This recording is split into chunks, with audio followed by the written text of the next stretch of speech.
아침 말씀. 오늘 본문 말씀은 열왕기상 4장 1절에서 19절입니다.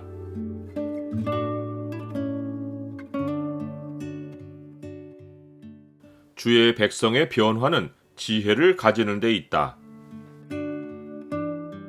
오늘 본문을 소망의 창으로 보면 하나님의 지혜를 가진 왕의 변화가 무엇인지가 보입니다. 소망의 창을 보여주는 구절은 4장 1절과 2절입니다. 솔로몬 왕이 온 이스라엘의 왕이 되었고 그의 신하들은 이러하니라. 사독의 아들 아사리아는 제사장이요. 솔로몬이 온 이스라엘의 왕이 되었다는 진술은 그가 하나님으로부터 지혜를 얻기 전과 후를 나누는 진술입니다. 하나님이 솔로몬에게 꿈에 나타나시기까지 적어도 3년의 시간 이상이 흐른 것은 그 직전 사건이 시므이가 죽은 일이기 때문입니다. 시므이가 예루살렘을 벗어난 일로 죽은 것은 예루살렘에서 지낸 지 3년 후였습니다. 하나님이 솔로몬에게 꿈으로 나타나시기까지 수년의 시간이 지난 것은 아마도 하나님이 솔로몬으로 하나님의 지혜가 없이 다스리는 기간을 가지게 하셔서 왕에게 절실하게 필요한 것이 무엇인지를 깨닫도록 해주려 하셨기 때문입니다.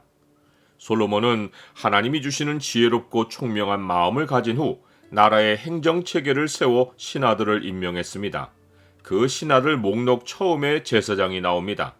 한글 성경이 신하들로 번역한 말은 고위 관료들을 의미하기에 솔로몬이 제사장을 자기 아래 둔 것이 아니라 오히려 반대로 제사장을 모든 고위 관료보다 우선해 둔 것입니다. 다른 관료들은 고위 관료이면서 동시에 솔로몬이 자기 아래에 둔 신하들이지만 제사장은 아니었습니다. 솔로몬은 하나님의 지혜를 얻은 후 하나님을 섬기는 제사장의 중요성을 발견했고 제사장 아사리아를 모든 관료 위에 둔 것입니다. 역대기서에 따르면 아사리아 혹은 아사랴는 사독의 손자입니다. 히브리어는 손자도 아들로 표현하기에 열왕기서는 아사리아를 사독의 아들로 소개했습니다. 사독의 아들이 아니라 그의 손자가 대제사장직을 물려받은 것은 분명 그의 아들에게 부정한 일이 있거나 그가 죽어서이기 때문입니다. 그런데 솔로몬이 왕위에 오를 때 본래의 대제사장은 사독이었습니다. 사독은 다윗 왕 때 아비아달과 함께 세워진 제사장으로 지금은 매우 연로하여 제사장직을 계속 수행하기가 어려웠을 것입니다. 이런 이유로 솔로몬이 하나님의 지혜를 얻은 후 새롭게 통치할 때 사독은 일선에서 물러났고 그의 손자가 대제사장의 직분을 이어받은 것입니다. 여기서 주목할 사실은 일선에서 물러난 사독만 아니라 솔로몬이 파면하여 고향으로 보낸 아비아달도 제사장으로 이름이 언급되었다는 사실입니다. 이것은 하나님의 지혜를 얻기 전의 솔로몬과 후의 솔로몬의 차이를 분명히 보여주는 증거입니다.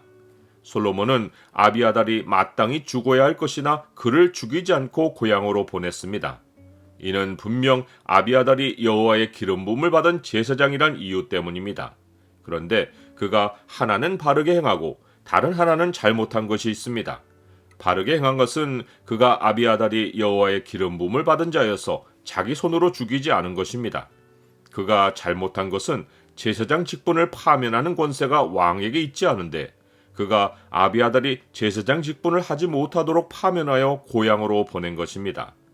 솔로몬은 하나님의 지혜를 얻은 후 사독이 일선에서 물러날 때 일찌감치 직분에서 물러나 있던 아비아달을 다시 제사장으로 인정하고 고위 관료의 이름에 올렸습니다. 아비아달도 사독만큼이나 연로했기에 일선에서 물러난 두 사람의 이름은 대제사장 아사리아의 이름과 함께 처음에 나오지 않았고 서기관과 사관과 군사령관 다음에 나왔습니다. 그러하여도 아비아달이 제사장으로서 고위 관료의 목록에 이름을 올린 것은 솔로몬이 왕이 제사장 직분을 마음대로 파면할 수 없는 것을 깨닫고 아비아달을 제사장으로 받아들인 결과입니다. 나는 하나님의 지혜가 없이 행동했을 때 벌였던 일을 나중에 지혜를 얻고 난 후 바르게 고친 적이 있습니까? 솔로몬이 제사장 다음으로 고위 관료에 앉힌 사람은 서기관과 사관입니다. 이때 서기관은 신약시대 율법을 해석하던 종교인으로서의 서기관과 달리 왕의 역사를 기록하는 자들이었습니다. 사관은 서기관이 기록한 역사를 보관하는 자들이었습니다. 솔로몬이 이들을 제사장 다음에 고위직에 둔 것은 역사의 중요성을 알고 이것을 후손에게 전하려 했기 때문입니다. 사실 솔로몬이 기록하게 한 역사는 곧 하나님 백성의 역사이고 이것이 훗날 성경의 역사서를 기록하는 데 쓰였던 자료이기에 그가 서기관과 사관을 세운 것은 하나님이 하신 일의 역사를 보존하는 행정체계를 만든 것입니다. 다음으로 세워진 관리는 군사령관과 지방의 관장과 궁궐을 돌보는 국내의 대신이었습니다. 또 솔로몬은 12지방 관장을 두어 왕과 왕실을 위한 양식을 분담하여 공급하도록 했는데 이것은 오늘날 세금 체계입니다. 그는 지방에 세를 거두어 중앙정부의 행정이 돌아가도록 한 것입니다. 솔로몬의 지혜로운 행정체제가 낳은 결과가 이어지는 말씀에 나타나 있습니다. 유다와 이스라엘의 인구가 바닷가에 모래같이 많게 되어 먹고 마시며 즐거워하였더라.